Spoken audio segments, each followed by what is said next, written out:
Hey everybody, let me move you just a bit here. Hi there, I'm back. I was tagged by Robbie at FrekifitWolf. I'll put his link below. Thanks Robbie, by the way, for tagging me in this 2019 Reflections tag. I always love a good tag. So if anybody has their own channel they're watching and they want to tag somebody, always shoot one my way. I will do it. I might take a few days to get to it like I did this time, but it was in my mind the whole time.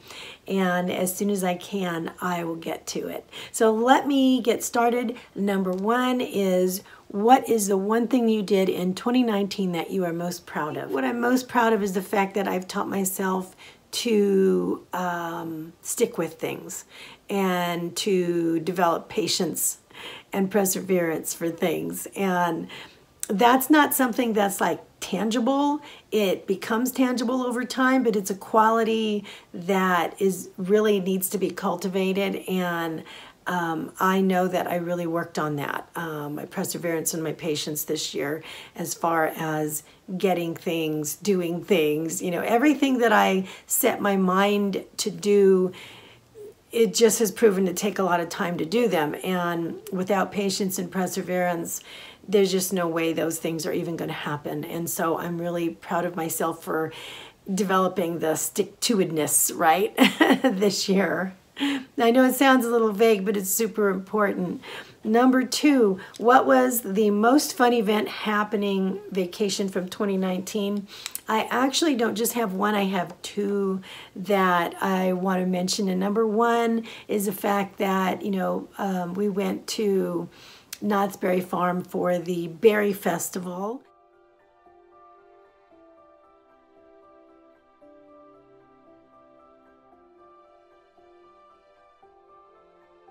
We also went sometime in July for one of our son's birthdays, but the Berry Festival, I think, is when we really enjoy that as a family. They have a boysenberry festival every year, and they serve all things boysenberry, and we just love it to pieces. And it's just the whole feel in the air is just very celebratory. And we like that. Number two would be the Christmas trip. We just went to go see my sister and her husband, and they were in Texas. It was the first flight for the kids, and boy, we just had an amazing time. It was just awesome and beautiful. Everything was so lit up and gorgeous, and there was just a lot of love and good feels. So those two events would probably have to be the funnest, and they rival each other, so I kind of just can't just pick one at this point. Number three, what is one thing you learned in 2019? This is going to be, again, my answers aren't just like, I learned da-da-da-da-da. I have to explain for just a minute. If you'll notice on the whiteboard back here, my word of the year that's been up there all year long is the word transformation. It might be a little too light for you to see. And that was the word of last year. And one thing that I learned at the beginning of the year when I wrote it, I told myself that by the end of the year, I'm going to look back and see all of these major transformations, or that was the hope, right? That I would see all these major transformations. It'd be cut and dry, black and white, and I'd be able to say, this transformation happened. But what I've learned is that you can't always put a timeline on things like that. Transformation sometimes takes more than a year. Sometimes it takes a little longer than the amount of time that you set for it.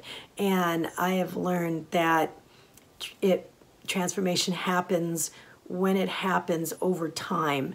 And you can't, at the end of the year on December 31st, say I failed because I didn't make enough of a transformation that I wanted to make, or it didn't all get done by this time. Sometimes that happens, and that's a really nice surprise, but sometimes it takes a little longer, and that does not mean that we failed.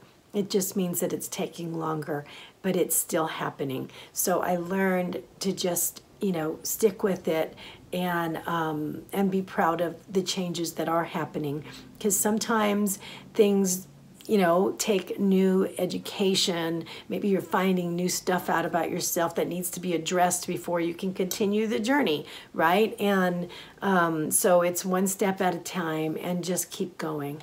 So that's what I learned, that sometimes things take a little longer and it's okay. Number 4, name one thing that you do better now than you did at this time last year. I would have to say definitely Pilates. I started Pilates last year and I absolutely love it to pieces. And I'm a lot better at it now. At first I felt kind of clumsy about it. And now when I get the time to do it, I'm just, you know, I enjoy it so much and I am so much better at it. My muscles, just everything, the stretchy, you know, the stretching and the flexibility and all of that kind of stuff. It just kind of develops over time. Another thing I think, just to throw in there, that I think I'm better at is being more aware and responsive to my hunger and satiation signals when I'm eating. And I'm normally a volume eater. I like to eat a lot of whole grains, a lot of everything if I can. You know, I always grew up as a carb eater, and so that tends to, I don't know, it just tend to make me more of a volume eater, I think. And so I had to really cultivate and develop the, you know, listening to those signals when I'm so satiated and when to pull back. This is really odd because when I start to eat, very quickly I'll start getting the signals, okay, you've had enough, right? But I know if I stop at that first signal that I'll be okay for a little while, and within an hour and a half or so, I'll be really, really hungry again because it actually wasn't enough. So I know there's a point that I should push it past that just a little bit so that way it'll be able to last me 2.5 to 3 hours, but not to go, there's somewhere in between that point of satiation and overly full that I need to stop somewhere in here. And if I go past here, I've eaten too much and I've also probably gone over in calories. And so I have to really, there's that first satiation signal and then I'm blind walking it in here, and then I have to kind of like take a guess at where to stop because I don't really get a signal between here and overly full. So I have to kind of like gauge it, and I've really, really learned where that gauge is and where it is and where my stopping point is so that I can be comfortable.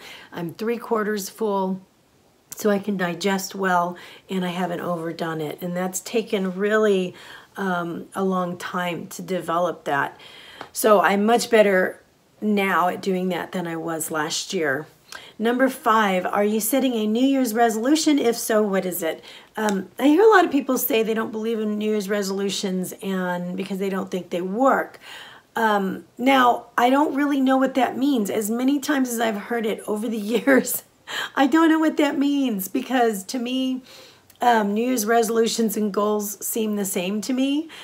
So I don't really know. I guess I would just say a goal. You know what I mean? A goal to me, I am going to attack it with the same fervor than I would if I were to make a resolution. And in the past, when I have made resolutions, I've kept them. So I didn't see a problem with that for myself. But, you know, we each have to kind of do what works for us. So rather than say I'm going to make a resolution, I'm going to have new goals. I do have a new word picked out for the new year, and it is on the little pink sheet right there. It says growth. That's going to be written on the board once the end of the year happens. And growth, as you know, is not actually kind of like something that you can just, you know, here I have growth, you know what I mean? Go out and look for it and now you have it. Growth is actually a byproduct of other things. So my plan is going to be like threefold, right? In order to achieve growth in many different areas of my life, I need to put in the discipline, the planning, and the perseverance, and the patience.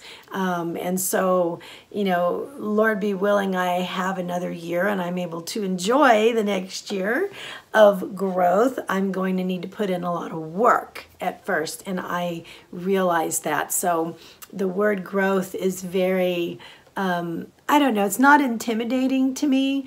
I think it's not as intimidating to me as the word transformation was, because transformation was the end product and growth is the byproduct of something that obviously takes other things, you know, in line in order to achieve that.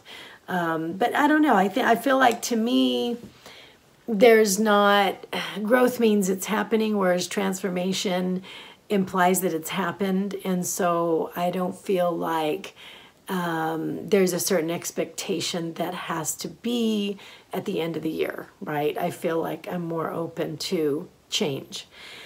So anyway, let's go on to number 6. Do you have events or vacations planned for 2020?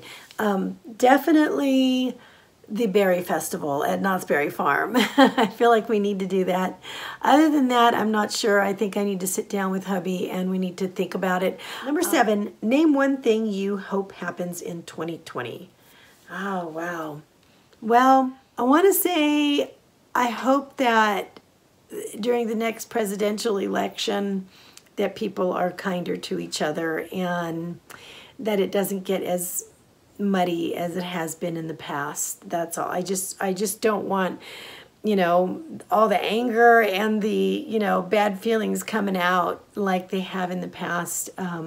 Usually whenever there's an election, I usually watch yes, I stay abreast of all the news and everything, but I try to pour myself into my favorite series, Monarch of the Glen, because there's like 7 seasons and it helps to get my mind off of the mudslinging. And so I just hope that in 2020 it doesn't get as ugly as it has in the past. Not to get political, but all right. Number 8. Where do you see yourself this time next year? I really do want to try to up my walk/running, you know, and definitely my Pilates, you know, a little bit of weightlifting, you know, again, to continue those things. But also, I think, you know, in my particularly Bible studies, this is very important for me to devote more time to that than I had been able to give it this last year, or that I set aside time in the past year to do that. So those are my answers. I'm going to tag a few people, and if you've already done this tag, no worries, and if you don't care to do the tag, no worries. But number 1, my friend Lainey at Laineyslife. I don't know if she's done this tag already. She may have. But if you haven't, Lainey, you're tagged. And my friend MiRanda from Running Away with Life. I'd love to hear her answers as well. And then Bobbi at Mother of One. If you have not done this tag yet, I'd like to hear your answers. Okay. All right, guys, I'm going to let you go for now. Again, Robbie, thanks for tagging me. I really enjoyed it. Gave me a lot to think about. Heavy-duty questions. Okay, love you guys. I will see you later.